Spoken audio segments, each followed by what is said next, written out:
আসসালামু আলাইকুম। খাগড়াছড়ি সেই ঝর্ণাতে চলে আসলাম। মাশাল্লাহ, আল্লাহর কুদরতির পানি থেমে নেই। দূর থেকে আমি ঝর্ণাটা পুরোটাই নিলাম। বর্ষা হলে আরও একটু বেশি হয় পানি। অসাধারণ। পৃথিবীতে আল্লাহ পাকের সৃষ্টির কখনো আমরা ভুল বলতে পারবো না। সৃষ্টির বড় হলো শুকরিয়া করতে হবে আল্লাহর সৃষ্টি দেখে। দেখেন, এমন পাহাড়ের হাঁ হাঁ করতেছে, তার মাঝখান দিয়ে পানি পড়তেছে।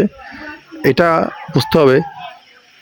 এটার একটা কারণ হলো এই যে আশেপাশে অনেক হাজার হাজার গাছ, কিছু গাছেরও শক্তি আছে। কেননা গাছ থাকলে পাহাড়ে পানি থাকবে, এ কথাটা বুঝতে হবে। আপনি যখন আপনি প্রাধান্য দিবেন, আপনি এই ধরনের পানি আশা করতে পারবেন। যখন আপনি গাছকে প্রাধান্য দিবেন না, এই ধরনের পানিকে আপনি মূল্যায়ন করতে পারবেন না। তার পাশাপাশি দেখেন, কাশফুলে ভরা চারিদিকে সৌন্দর্যে এই মুক্ত করা খাগড়াছড়ি সে পার্ক।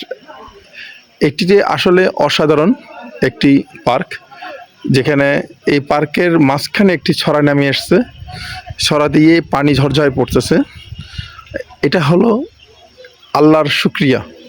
তো সবাই ভিডিওটি শেয়ার করবেন।